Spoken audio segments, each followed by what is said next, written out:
शादीशुदा लोगों को एक बड़ी सीख देने वाली कहानी। पत्नी ने न जाने क्या किया था कि पति ने उसे एक के बाद एक कई थप्पड़ जड़ दिए।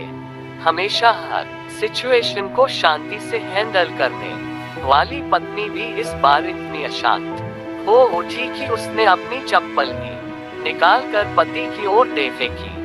चप्पल पति के बालों को छूते हुए निकल गई। ये किस्सा यहीं पर खत्म हो सकता था, मगर पति ने इसे अपनी मर्दानगी का विषय बना लिया और बात बद से बदतर होती चली गई। रिश्तेदारों ने भी आग में घी का काम किया। किसी ने कहा जो औरत अपने पति को चप्पल से मार सकती है वो ना ही तो वफादार हो सकती है और ना ही पतिव्रता। ऐसी औरत परिवार ही नहीं पूरे समाज पर कलंक की तरह है।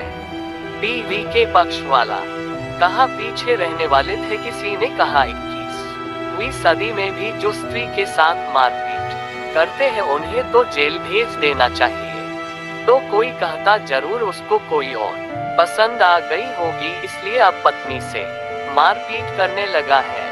बात कोर्ट तक पहुंच गई। दोनों पक्षों ने एक दूसरे के खिलाफ केस फाइल कर दिया। पति ने चरित्रहीन होने का तो पत्नी ने दहेज और शारीरिक उत्पीड़न का आरोप लगाया। 2 वर्षों से अधिक समय के लिए केस चला था। इन 2 वर्षों के दौरान दोनों पति पत्नी अलग अलग रहे थे। इन 2 वर्षों के दौरान दोनों पक्षों के समर्थकों की संख्या कम हो गई थी। पहले जहां दोनों पक्षों में समर्थकों का समूह होता था, अब गिने चुने लोग रह गए थे। पति और पत्नी दोनों की आर्थिक स्थिति भी इस समय के दौरान नीचे गिर चुकी थी, जिन्हें वो अपना शुभचिंतक समझ रहे थे। पैसों की बात आते ही उन्होंने भी अपना पलड़ा झाड़ लिया था। अगर कोई देने को राजी भी हुआ तो मोटे ब्याज की शर्त पर। आखिरकार वही हुआ जो सब चाहते थे, डाइवोर्स। हर कोई खुश था, दोनों पक्षों के रिश्तेदार, उनके माता पिता और दोनों के वकील। लेकिन 5 साल की सुखद शादी और एक सुंदर बेटी होने के बाद मिले इस डाइवोर्स से पत्नी मूक थी और पति शांत। शायद ये एक इत्तेफाक ही था कि इस खुशी को मनाने के लिए दोनों पक्ष के लोग एक ही चाय की टपरी पर बैठे आमने सामने। इत्तेफाक इसलिए क्योंकि ज्यादातर लोग जो एक दूसरे के विरोध पक्ष को सपोर्ट कर रहे थे वे एक दूसरे को अच्छे से जानते भी नहीं थे। पति पत्नी भी इन सभी से दूर एक दूसरे के सामने मेज पर बैठे। पत्नी ने पति से कहा अब तो खुश होगे ना, तुम्हारे मन की जो हुई है मुबारक हो, तुम भी तो आज जीत गई हो। मुझसे तलाक तो तुम्हें भी मिल गया है। Congratulations to you too. पति ने कहा तलाक को तुम जीत का प्रतीक समझते हो? पत्नी ने पूछा। पति चुप रहा। थोड़ी देर की शांति के बाद पति ने कहा मुझे तुम्हें 5 लाख रुपए अभी और हर महीने 8,000 देने का आदेश है।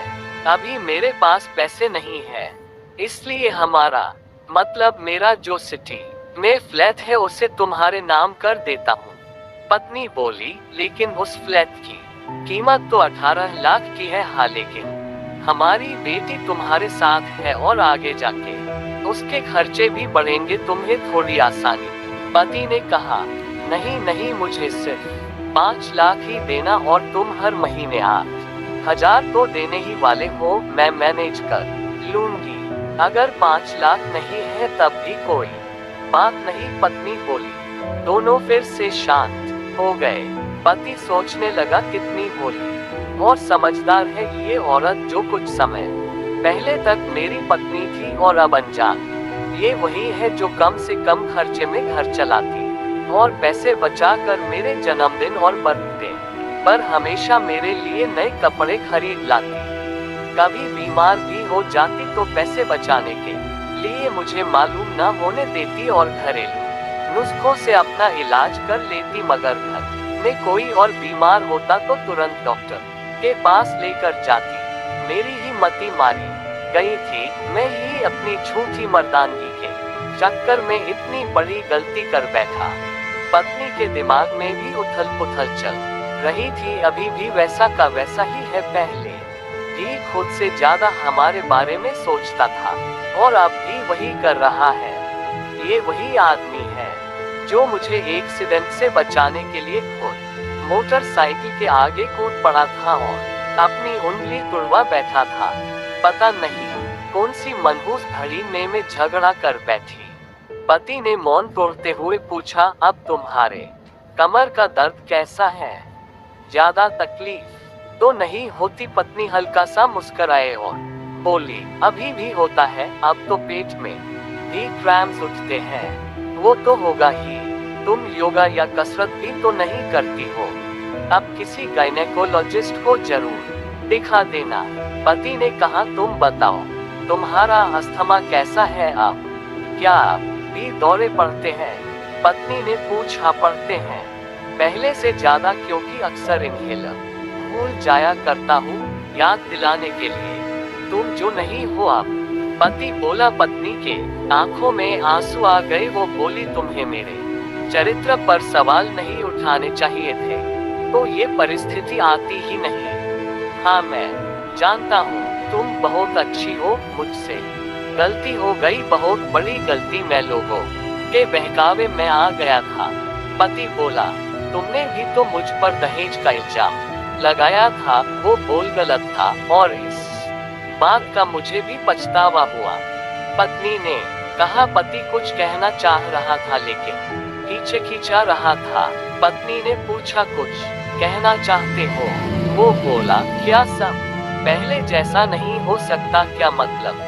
पत्नी बोली, मतलब कि हम फिर से पहले की तरह पति पत्नी बनकर, सच्चे दोस्त बनकर नहीं रह सकते। पति बोला, पर ये डाइवोर्स के पेपर दिखाते हुए पत्नी ने कहा, फाड़ देते हैं।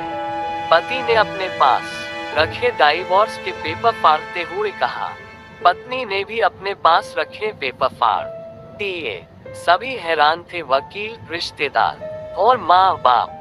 पति पत्नी दोनों एक दूसरे के हाथ में हाथ पकड़े अपने घर की तरफ चले गए। दोस्तों, ये कहानी उन हर पति पत्नी के लिए बड़ी सीख है जो छोटी छोटी बातों पर लड़ते हैं और इन झगड़ों को बड़ा बना के अलग होने का डिसीजन लेते हैं। प्यार और झगड़ा तो एक सिक्के के दो पहलुओं की तरह है, दोनों को स्वीकार करना होगा, तभी ये पवित्र रिश्ता उसकी मंजिल तक पहुंच पाएगा।